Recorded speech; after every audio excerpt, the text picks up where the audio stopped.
Hello and welcome to my YouTube channel dynamic Pathshala. आज हम अपने इस यूट्यूब चैनल पर उत्तराखंड सीरीज शुरू करेंगे। इसमें हम अलग अलग एस्पेक्ट्स के बारे में उत्तराखंड की स्टडी करेंगे, जैसे कि ज्योग्राफी हो गया, आपका इकोनॉमी हो गया, आपका पॉलिटी हो गया, आपका हिस्ट्री हो गया एंड आर्ट एंड कल्चर हो गया। और इसके साथ जो भी आपके मिसलेनियस टॉपिक रहते हैं हम उनके बारे में स्टडी करेंगे वन बाय वन। तो आज हम शुरू करते हैं उत्तराखंड की हिस्ट्री से। उत्तराखंड की हिस्ट्री मेनली हम पॉलिटिकल और एडमिनिस्ट्रेटिव वे में ही देखेंगे। जैसे हम अदर हिस्ट्रीज को देखते हैं या इंडियन हिस्ट्री को देखते हैं, तो हम मेनली वही चीज पे फोकस करेंगे जो एग्जाम के पॉइंट ऑफ व्यू से हमें इम्पोर्टेंट है। हिस्ट्री में मेनली दो टाइप हैं, या तो पुरातात्विक होता है या तो जिस चीज के रिटर्न हो एविडेंस होते हैं। दो चीजें हैं। पुरातात्विक में वो चीजें आती है जिनमें हमें एक्सकवेशंस या कार्बन डेटिंग या अदर जो चीजें हमें पेंटिंग्स वगैरह मिलती हैं, तो उसके हिसाब से हम जिस चीज पे फाइंडिंग्स निकल के आती हैं वो पुरातात्विक साक्ष्य हो जाते हैं। और जिस चीज को हम समझ लेते हैं, एनालाइज कर लेते हैं, रिटर्न एविडेंसेस होते हैं, उसको हम मेनली अपनी हिस्ट्री मान लेते हैं रिटर्न एविडेंसेस के तौर पे। प्रागैतिहासिक काल, क्योंकि पुरातात्विक का ही पार्ट है, इसके कोई रिटर्न रिकॉर्ड्स होते नहीं है, तो हम इस पे ज्यादा चर्चा नहीं करेंगे डीप में। थोड़ा बहुत जो फैक्ट होंगे हम उस पे चर्चा प्रकाश जरूर डालेंगे। उसके बाद जो आध्यात्मिक काल है, जो रिटर्न तो है पर डिकोडेड नहीं है। जैसे कि आपकी इंडस वैली सिविलाइजेशन है, हड़प्पन सिविलाइजेशन है, रिटर्न है। जॉन प्रिंसेप ने उसको फाइंड तो कर लिया था, पर अब उसकी फाइंडिंग्स को हम डिकोड नहीं कर पाए, तो फिर हम उस पर ज्यादा चर्चा करेंगे नहीं। बचा हमारा ऐतिहासिक काल, तो हम उस पर खूब चर्चा करेंगे, क्योंकि मेन इंपॉर्टेंट यही है एग्जाम की दृष्टि से भी और हमारी दृष्टि से भी। इसमें आता है आपका ancient, medieval and modern. Ancient में मेनली हम क्या क्या पढ़ लेंगे? कुणिल वंश, पौरव वंश और कत्यूरी वंश। मेन फोकस हम इन पे रखेंगे, इनके अलावा इनके अगल बगल वाले राज्यों को भी देख लेंगे। मिडिवल हिस्ट्री में मेनली उत्तराखंड में दो जो वंश थे वो इम्पोर्टेंट थे, एक तो परमार वंश हो गया, एक आपका कुमाऊं में चंद वंश हो गया। मॉडर्न हिस्ट्री में जब ये दोनों डिक्लाइन कर जाते हैं तो गोरखा शासन आ जाता है, कुमाऊं में एंड गढ़वाल में थोड़े से टाइम गैप में आता है पर आ जाता है। उसके बाद आपका टिहरी रियासत, जब कुमाऊं में अंग्रेज आ जाते हैं, ब्रिटिशर्स आ जाते हैं, तो उसके बाद टिहरी की रियासत थोड़ी अलग हो जाती है, इसलिए वो टिहरी रियासत में आ जाती है। और जो ब्रिटिशर्स के अंदर आती है उसको हम होल इंडियन जो भी वहाँ इवेंट्स होते हैं उसके हिसाब से पढ़ते हैं। उसके बाद हमारा अगला फेज आता है यूकेडी, जब उत्तराखंड इंडिपेंडेंस के बाद अलग स्टेट के लिए स्टेटहुड की मांग करता है, तो यूकेडी का उसमें क्या क्या कदम रहते हैं या क्या क्या उसमें स्टेप्स रहते हैं, उस पर हम चर्चा करेंगे। शुरुआत करते हैं प्रागैतिहासिक काल के कुछ फैक्ट से। तो प्रागैतिहासिक काल के लिए जब सबसे पहले एक बॉडी अपॉइंट की गई, तो उसमें उत्तराखंड के लिए हेनरी रैमजे, जो 1856 में यहाँ के कुमाऊं कमिश्नर बने थे उत्तराखंड के, तो इन्होंने अपॉइंट किया था डब्ल्यू जे हैनवुड को। इन्होंने इन्हें पुरातत्व के रूप में, पुरातत्व के जो हेड होते हैं उसके रूप में इनको यहाँ पे आर्कियोलॉजिकल उसमें अपॉइंट किया था। इसीलिए इनको राज्य के पुरातत्व का जनक भी कहा जाता है। इन्हें 1856 में ही अपॉइंट किया गया था जब हेनरी रैमजे यहाँ अपॉइंट हुए थे। और इन्होंने अपना कार्य शुरू किया था देवीधुरा चंपावत में, उत्खनन के जब यहाँ किया था, एक्सकवेशंस की थी, तो इन्हें यहाँ कुछ डेड बॉडीज फाइंड मिली। मतलब इन्हें कुछ डेड बॉडीज की फाइंडिंग्स यहाँ प्राप्त हुई। तो अब यहाँ फर्स्ट टाइम पे ही एविडेंसेस मिले, क्योंकि हमने फर्स्ट टाइम पे ही जो एक्सकवेशंस थी वो करी थी। माना जाता है इनका टाइम पीरियड महापाषाण काल के हेर फेर में था। अब जो फर्स्ट टाइम पे उत्तराखंड हिस्ट्री लिखी गई थी वो एटकिंसन जी के द्वारा लिखी गई थी, पर इनका जो पर्सपेक्टिव था वो फॉरेन पर्सपेक्टिव था। फॉरेन पर्सपेक्टिव यानी कि वो ग्लासेस ही अलग थे। वो उत्तराखंड को एक फॉरेन पर्सपेक्टिव के, एक फॉरेन पर्सन के तौर पे देखते थे और यहाँ की हिस्ट्री को उसी तरह से लिखते थे। बट अब 1947 में देश आजाद हुआ। उसके बाद हमारे जो माननीय शिव प्रसाद डबराल जी हैं, उनको ये अ, दायित्व सौंपा गया कि आप भी यहाँ की प्री हिस्ट्री को लिखिए, क्योंकि यहाँ के आप इंडिविजुअल निवासी हैं, आप यहाँ के मूल निवासी हैं, तो आप यहाँ की हिस्ट्री को अपने पर्सपेक्टिव से, अपने पॉइंट ऑफ व्यू से लिखिए, जो उत्तराखंड का अपना पॉइंट ऑफ व्यू है कि यहाँ के लोग अपनी हिस्ट्री को किस प्रकार से देखते हैं। अब बाहर के लोग जैसे इंडियन हिस्ट्री को बाहर के फॉरेनर्स को अलग पर्सपेक्टिव से देखते हैं, जो इंडियन लोग हैं वो खुद के अलग पर्सपेक्टिव से देखते हैं। जो फॉरेनर्स के लिए, मान लीजिए जो फॉरेनर्स के लिए उस टाइम पे टेररिस्ट थे, तो वो इंडियन लोगों के लिए उनके फ्रीडम फाइटर थे। तो इसीलिए पर्सपेक्टिव का अंतर होता है, पर्सपेक्टिव से बहुत फर्क पड़ता है। इसलिए शिव प्रसाद डबराल चारण जी ने यहाँ की जो प्री हिस्ट्री को राइट किया, ये शिव प्रसाद डबराल चारण जी हैं।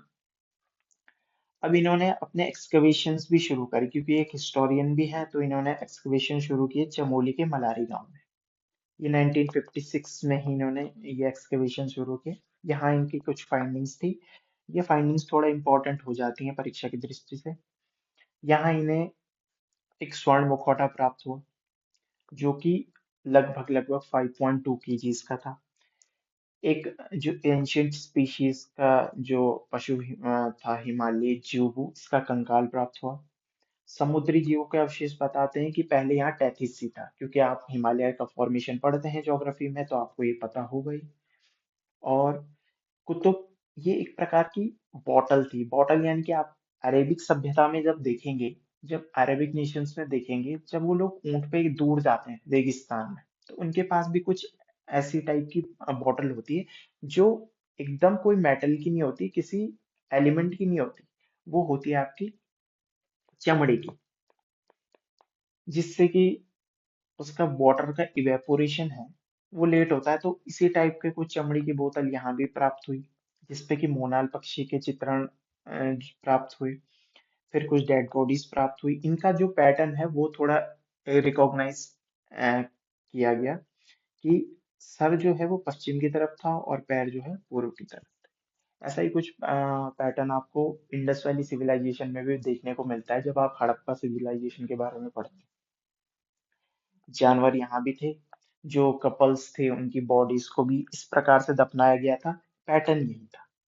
इसीलिए इन सभी को देखते हुए इन्होंने इसे सिंधुकालीन सभ्यता का बताया। उसी टाइम पीरियड का ये जो भी कुछ प्राप्त हुआ, वो उस टाइम पीरियड के बारे में बताता है।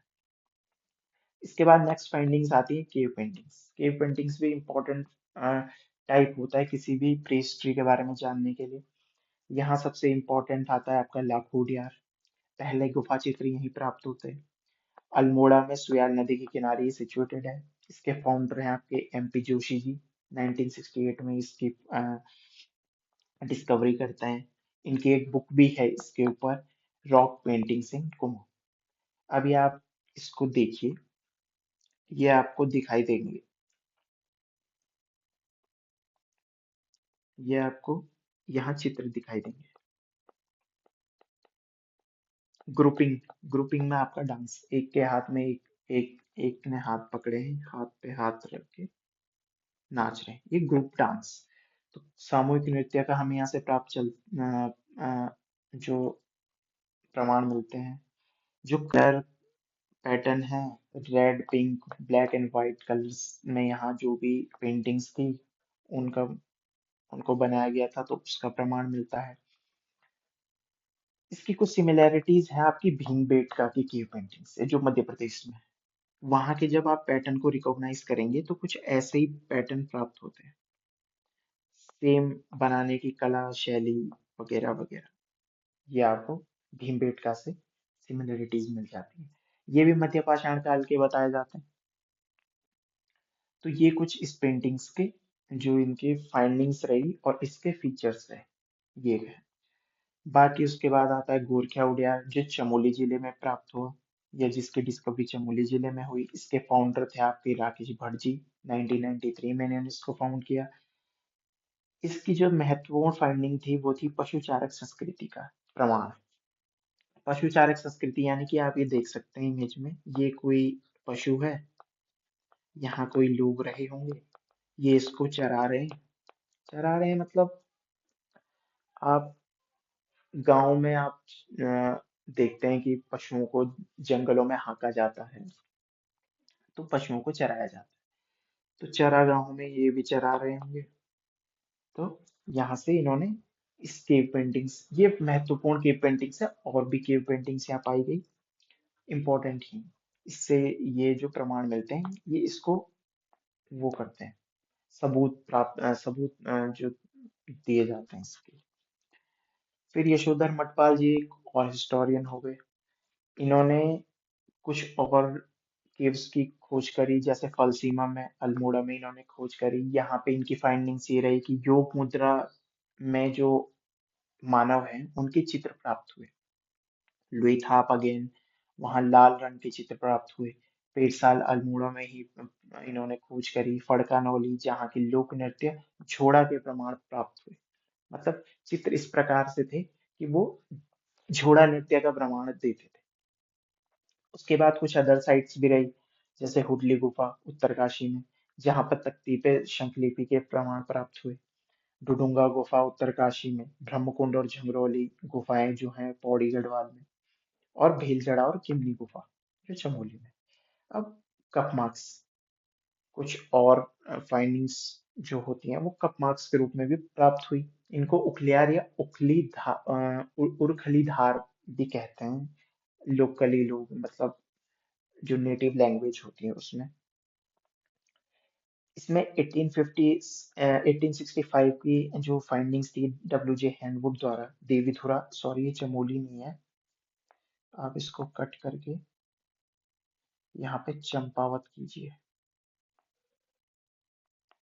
चंपावत में इन्होंने इसकी खोज करी।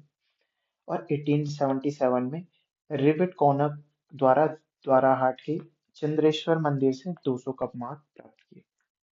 ये कप मार्क्स की जो मेन मेन डिस्कवरीज है, और भी कप मार्क्स प्राप्त हुए, पर ये थोड़े इंपॉर्टेंट वाले। उसके बाद आपके ताम्र उपकरण।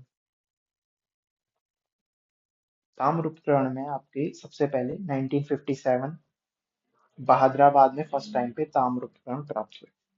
फिर 1953 में इन्हीं जो यहाँ से प्राप्त हुए, इनका यज्ञदत्त शर्मा जी ने इनका विश्लेषण किया, इनका एनालिसिस किया।